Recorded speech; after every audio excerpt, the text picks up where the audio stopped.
Who should draw Ohio's political maps? Ahead on Face the State, one group believes it should be citizens, not politicians. They collected signatures to change the system and delivered 2 truckloads of them to the Secretary of State. Why they say change is needed, and the response from a man who controls 1 seat on the current commission. But another group's effort to put an initiative on the November ballot failed to make the deadline to turn in signatures. They want to raise Ohio's minimum wage to $15 an hour. Hear what people in Ohio think about the issue.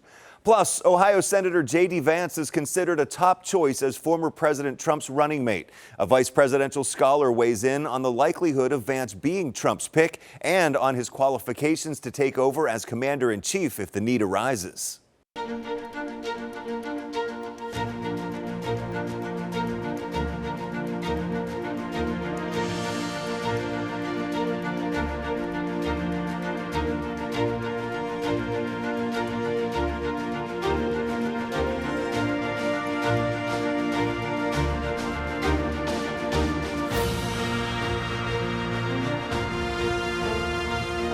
Thanks for joining us for Face the State. I hope you're enjoying the long 4th of July weekend. I'm Doug Petcash.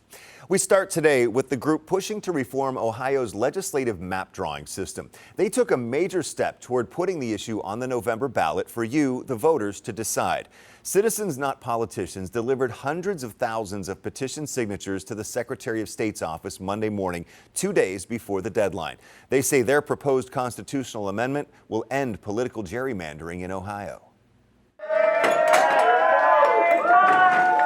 Citizens Not Politicians opened the door to possible changes in how Ohio's political boundaries are drawn. Supporters of the effort to give citizens the power to draw legislative and congressional district maps unloaded boxes from 2 moving trucks at Secretary of State Frank LaRosa's office.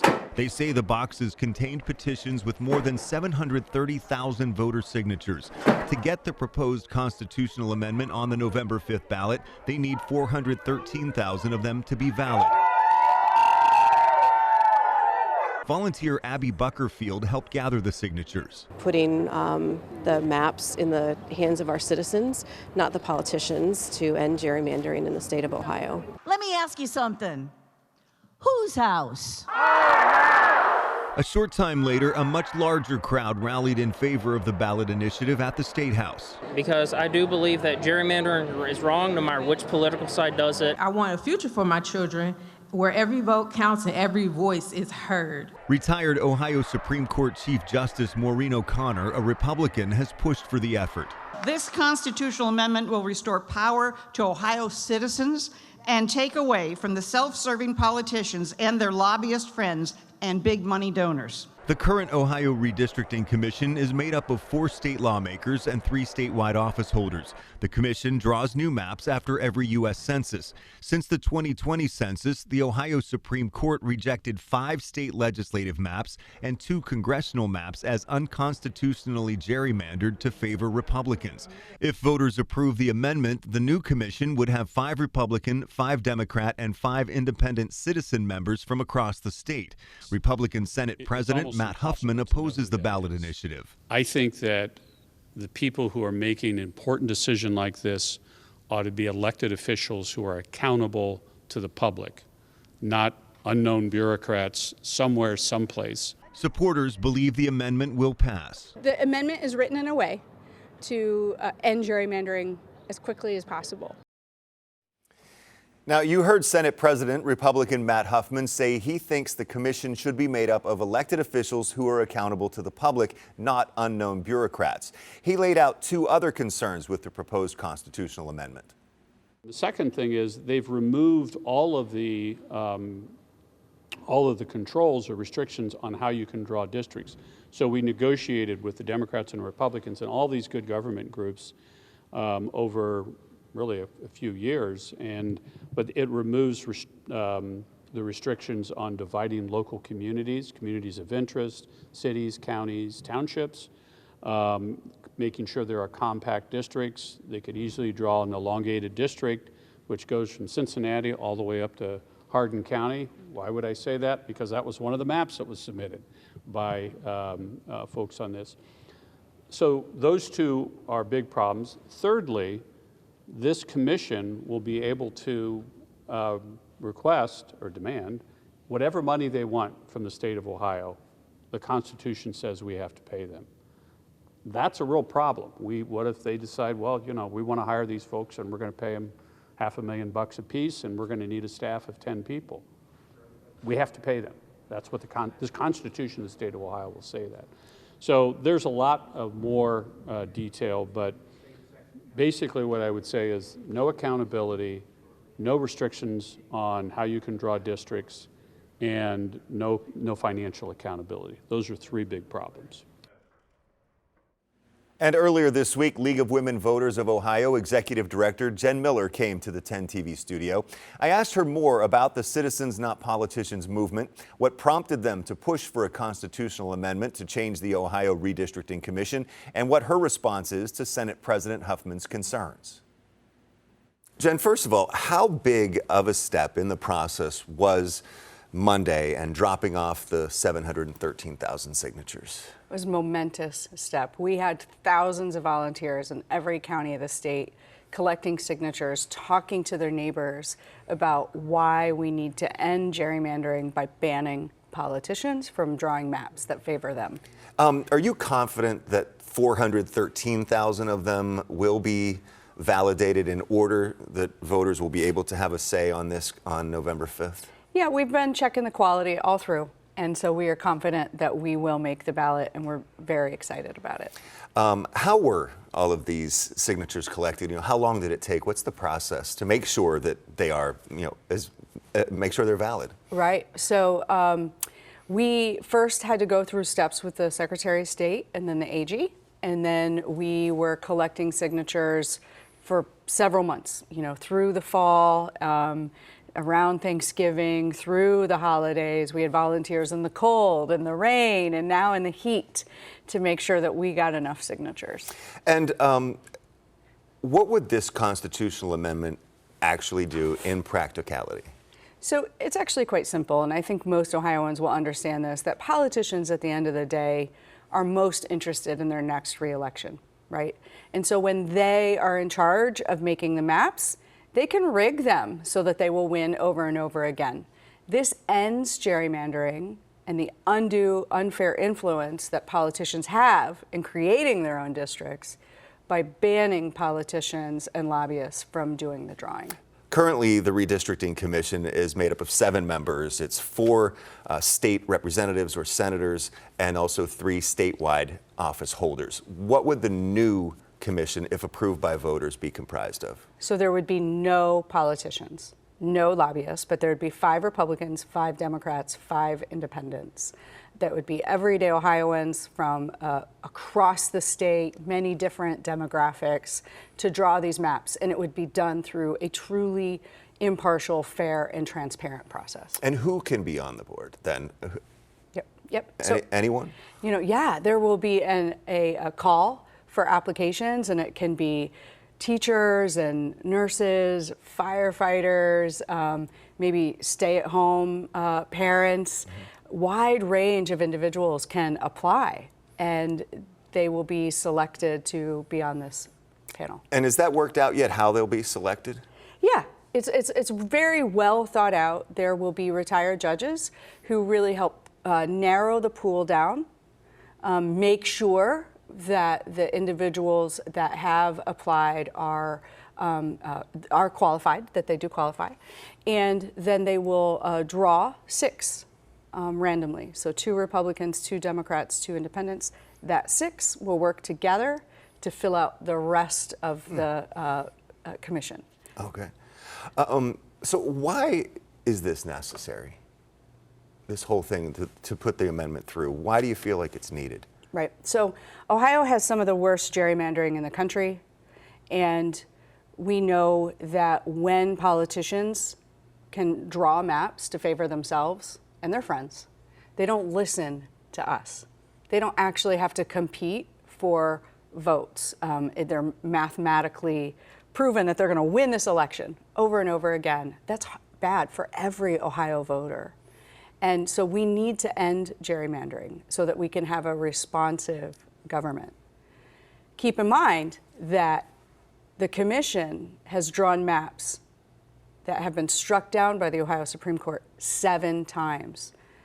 There's no accountability in our current system. Lawmakers are making the maps that they want to make and then choosing to ignore the Ohio Constitution and the Ohio Supreme Court. Now, on the other side of that, mentioning that, Senate President Matt Huffman, who can select a representative to be on the current commission, he has concerns about the ballot initiative. He believes elected officials should be on it because they are accountable to the voters and could be voted out of office if that were to be the case. He also believes the amendment removes all the controls or restrictions on dividing local communities, and he says the new commission could request all the money that it wants from the state to pay for staffing and other costs of operation, and the state would have to give it based on the Constitution. How do you respond to those concerns? So there's a lot of concerns being thrown out there, but let's start with what will happen with communities. So first and foremost, this commission has to listen to Ohio voters on how they want their lines drawn.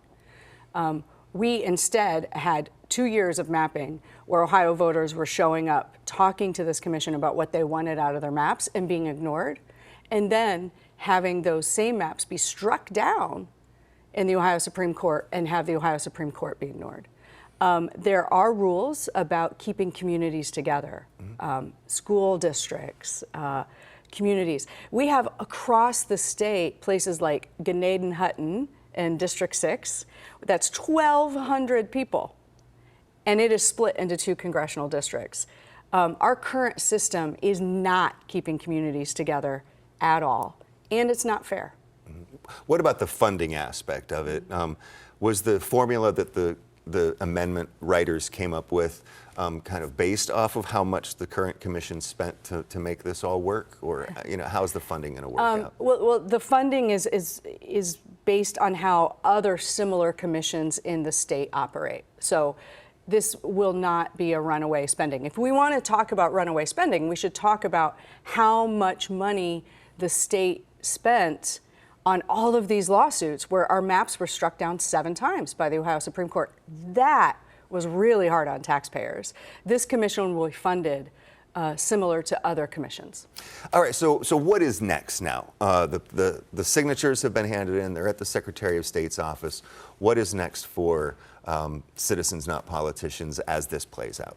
Right, so right now our hardworking elections officials in all the counties will be verifying the signatures, and I know we're going to make the ballot, and then we're going to have our neighbor to neighbor campaign where everyday Ohioans talk to other voters about why they should support citizens, not politicians, in the ballot box this fall. I've heard a lot of people who are part of this effort be very confident about this passing in November. Why are you confident that this will get through?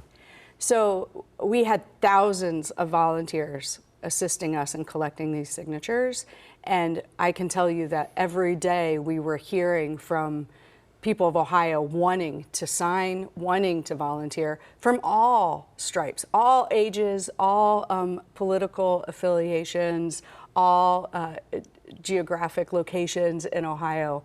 People are excited. They know that gerrymandering is harming our democracy, it is harming our representation, it's polluting our politics in a way that lawmakers are not responsive to the people of Ohio. Jen, thank you so much for your time today. Appreciate it. Thank you. So here's what's next. The Secretary of State's office will now work with county boards of elections to determine if there are enough valid signatures to put the measure on the November ballot. That work is expected to take a few weeks. There are a couple bills in the Ohio House regarding voting laws. One is House Bill 546. It would require the state's election ballots to have an identifying watermark. The other is House Bill 552, or the Voter Verification Act. It would require election officials to verify certain information in voter registration records. Both bills are currently in House committee. Meanwhile, a petition looking to increase the minimum wage here in Ohio hit a roadblock. Raise the Wage Ohio did not submit signatures for the initiative by Wednesday night's deadline. That means a $15 minimum wage will not be on the ballot this November. 10 TV's Tara Jabbour talked to people on both sides of the issue. Voters won't see a $15 minimum wage initiative on the ballot in November. I'm a little bit jaded to not see it on the ballot. Honestly, I was hoping to vote for it. We spoke to people in the short north about what they think about the possibility of a $15 minimum wage. Anna Evans says she signed the initiative and supports it. Inflation is kind of bonkers these days, and so you got to be able to pay for groceries and you got to be able to pay for rent. So absolutely. For some, it's personal. I know firsthand that that's just not enough money to support oneself living here in Columbus. It's just not feasible. It doesn't make it enough for food, rent, living expenses. But other people told us they worry about the side effects of having a $15 minimum wage.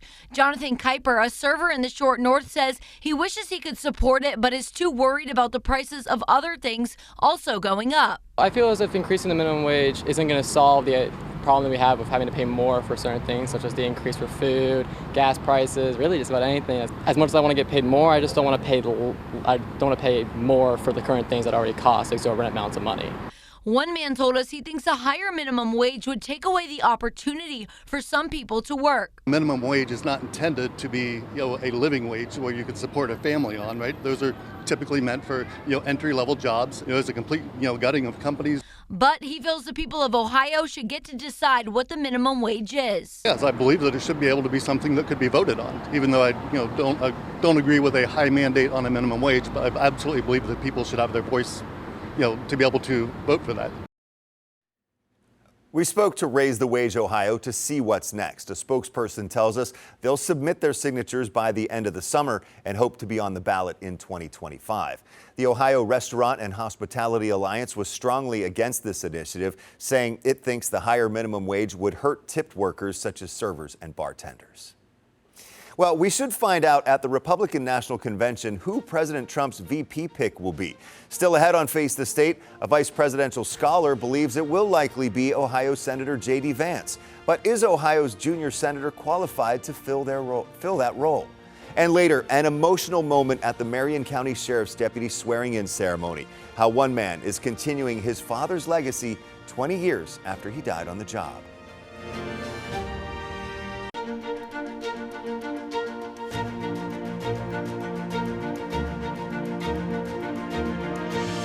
Welcome back to Face the State.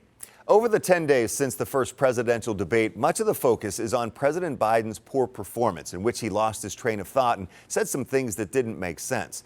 A question some have been asking is whether he should bow out of the race and let someone else run. So far, the president says he's not going anywhere.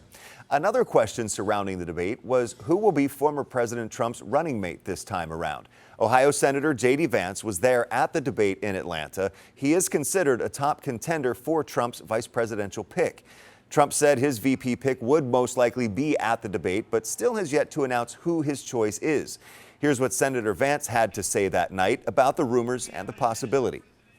I talked directly with Donald Trump about it? No. I talked to him actually yesterday. We talked about the debate for a while. We talked about some of the things that I thought Joe Biden would say, and we talked just generally about the election, about some Senate races that he has an interest in. Didn't talk about Vice President once. Two other leading candidates for Trump's possible running mate are North Dakota Governor Doug Burgum and Florida Senator Marco Rubio. Both were also at the debate. University of Dayton political science professor Chris Devine has co-authored 2 books on the topic of vice presidential candidates. One of them is titled Do Running Mates Matter? The Influence of Vice Presidential Candidates in Presidential Elections. He'll be going to the Republican National Convention later this month to represent the University of Dayton. He says he wants to talk to people about what's going on at the convention, especially in relation to the vice president pick. I talked to him by Zoom this past week about the possibility of Senator Vance being Trump's pick. I think at this point he's the likeliest pick. I have no inside knowledge to go on here. This is just my projection based on my sense of what Trump is looking for. I think Trump is looking for someone who above all else will be loyal to him, who will back him up no matter what it is that he says, execute on whatever he asks for, the type of person who would have said yes to him on January 6th rather than no, as Mike Pence did. So Vance is kind of an appealing person for what Trump is looking for. He's very popular among Republicans with the base of the party. I also asked Professor Devine what he thinks of Senator Vance's qualifications to take over as president and commander-in-chief if that need were to arise. It's hard to tell what somebody has inside of them, what they could pull off? Did anyone know that Harry Truman would turn out to be as good of a president as he was after FDR died? It's hard to say. But going off of the experience that the candidates have, JD Vance does not stand out as someone who would be ready to take over as vice president, or if something happened, to take over as commander-in-chief of the United States. He has no direct foreign policy experience or anything in politics beyond his 2 years in the Senate. Usually the first 2 years, people are just kind of getting their feet wet. Vance is kind of in that category. He's been very active in media appearances and some things in the Senate, but it's not the kind of preparation I think most voters would want from someone who could step into that role. Most of the people that we've seen selected as VP in recent years have had much more experience than that. Even a first-term senator like John Edwards in 2004, picked by John Kerry, was in his 6th year in the Senate and had run for president that year as well. So JD Vance would really stand out as someone probably comparable to Sarah Palin, who had very little experience before getting nominated for that position. We should get answers as to who former President Trump's running mate will be during the Republican National Convention in Milwaukee. It runs July 15th through the 17th.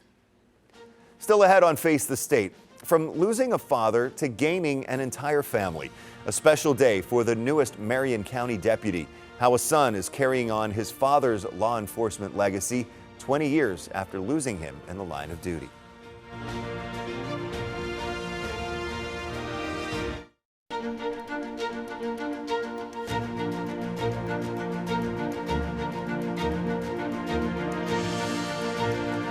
Now a story from Marion County. There is perhaps no greater honor for a parent than to see your child fulfill their dreams by wanting to be just like you. In this case, a sheriff's deputy. It happened last week in Marion, where the son of a deputy was sworn in to serve and protect. As 10 TV reporter Kevin Landers explains, the only person not there to see it was the father he barely knew. Hey, buddy. Or Captain, I should call you now. The Winfield name is back on the chest of a Marion County deputy. No one told me to give a speech. And no one is more speechless than Landon Winfield's mother, Sarah. You smile on that. You look so much like your father right now, spitting image. Brandy Winfield was shot and killed in the line of duty 20 years ago. He offered to assist a man whose car was broken down. That man later shot Brandy to death in his cruiser. He's serving a 40-year-to-life prison term. Winfield's funeral drew law enforcement from across the state. 3-year-old Landon was there, and ever since, he says, he's dreamed of wearing the uniform his dad wore. I kind of took as my calling that I want to carry my family's name, which I'm doing right now. And that's like one of the proudest moments of my life. I think he'd be pretty dang proud of me choosing Marion County to start out. His father's murder left his mom a widow at 27 and having to raise 2 young boys. Sarah says she tried to convince her son to be a firefighter, but that wasn't the Winfield way. He doesn't want to do anything else, and what do I say to a kid that's his dream? A dream both wish could be witnessed by Landon's dad. It means a lot because, you know, my dad can't be here. A dad who inspired his son to serve his community and carry on the family name. I don't think there's any better place for Landon to be than with the people who loved his dad and will look out for him. Be careful. I will. In Marion, family. Kevin Landers, 10 TV News. Brandy Winfield was 29 years old when he lost his life. In his memory, there is a wing of the Sheriff's Department named after him. Thank you for joining me this week for Face the State. I'm Doug Petcash. I'll see you next Sunday at 11:30.